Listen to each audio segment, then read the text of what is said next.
ગુજરાત સરકારના આરોગ્ય અને પરિવાર કલ્યાણ વિભાગ દ્વારા ખાસ કરીને શિયાળાની શરૂઆત થતી હોય અને તાપમાનનો પારો ગગડતો હોય ત્યારે આરોગ્યલક્ષી એક એડવાઇઝરી જે છે શિયાળામાં શું ધ્યાન રાખવું એ પ્રસિદ્ધ કરવામાં આવતી હોય છે. અનુસંધાને રાજકોટ મહાનગરપાલિકાની આરોગ્ય શાખા દ્વારા પણ ગત તારીખે ગઈકાલે જે છે એક આરોગ્ય એડવાઇઝરી પબ્લિશ કરવામાં આવી છે. ખાસ કરીને લોકોએ શિયાળામાં શું કરવું અને શું ના કરવું એ બાબતે એડવાઇઝરી પ્રસિદ્ધ કરવામાં આવી છે. બની શકે તો લોકોએ શિયાળામાં જ્યારે પારો ગગડતો હોય ત્યારે ઠંડી સામે રક્ષણ મેળવવા માટે ગરમ વસ્ત્રો પરિધાન કરવા જોઈએ.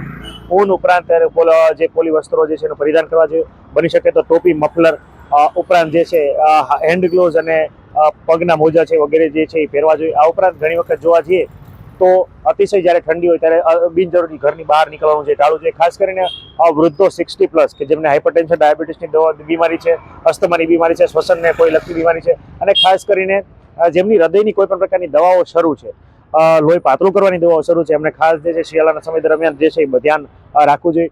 આ ઉપરાંત ખાસ કરીને અત્યારે શિયાળાની ઋતુમાં વિટામિન સી અથવા રોગપ્રતિકારક શક્તિ વધારતો કોઈ પણ ખોરાક જે છે એ પુષ્કળ માત્રામાં ઉપલબ્ધ હોય છે. તો લીલા પાંદડાવાળા શાકભાજી સાથે સાથે હાઈ કેલરી વાળો ખોરાક એટલે કે ચીકી ઉપરાંત આંબળા વગેરેનું સેવન જે કરવું લોકો માટે ખૂબ હિતાવહ છે.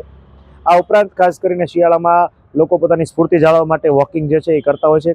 તો એ આગ્રહભર્યું કહી શકાય કે લોકોએ શિયાળાની ઋતુ દરમિયાન પોતાનું બ્લડ સર્ક્યુલેશન ખૂબ સારી રીતે વ્યવસ્થિત રીતે સારું રહે, પોતાનું સ્વાસ્થ્ય પણ જળવાય માટે વોકિંગ જે છે એ અથવા સામાન્ય શારીરિક કસરતો જે છે એ કરવી જોઈએ. ઘણી વખત જે છે લોકો જે છે ઇન્ટ્રાડોમેસ્ટિક એટલે ઘરની અંદર તાપણા કરતા હોય છે, સગડીમાં હાથ કે પગ ગરમ કરતા હોય છે, શેકતા હોય છે. આ ઉપરાંત ઘણી વખત જોવા જઈએ તો પેરાડોમેસ્ટિક એટલે ઘરની બહાર પણ લોકો તાપણા કરીને તાપણાને કારણે ગરમી મેળવતા હોય છે. આવામાં ખાસ જે છે તકેદારી રાખવાની જરૂરિયાત છે. ઘણી વખત આને કારણે દાઝી જવાતું હોય છે. અથવા ઇન્ટ્રાડોમેસ્ટિકમાં ઘણી વખત ગુંગળામણને કારણે મૃત્યુના કિસ્સા પણ ઘણી વખત નોંધાયેલા છે. એટલે ઘરની અંદર બની શકે તો તાપણા કરવાનું ટાળવું જોઈએ. આ ઉપરાંત ખાસ કરીને લોકોએ શિયાળાની ઋતુ દરમિયાન પોતાની ચામડીની શુષ્કતા એટલે કે ડ્રાયનેસ જે છે પ્રિવેન્ટ કરવા માટે મોઇશ્ચરાઇઝરનો પ્રયોગ કરવો જોઈએ. પેરાફિન ઓઇલનો વપરાશ કરી શકાય. આ ઉપરાંત ખાદ્ય તેલ કે માથામાં નાખવાનો તેલનો પણ ઉપયોગ કરીને ચામડીને ડ્રાય થતી અટકાવવી જોઈએ. આ ઉપરાંત ખાસ કરીને શિયાળાની ઋતુમાં સ્કિન જે છે એનું ખાસ જે છે ધ્યાન રાખવું જરૂરી છે.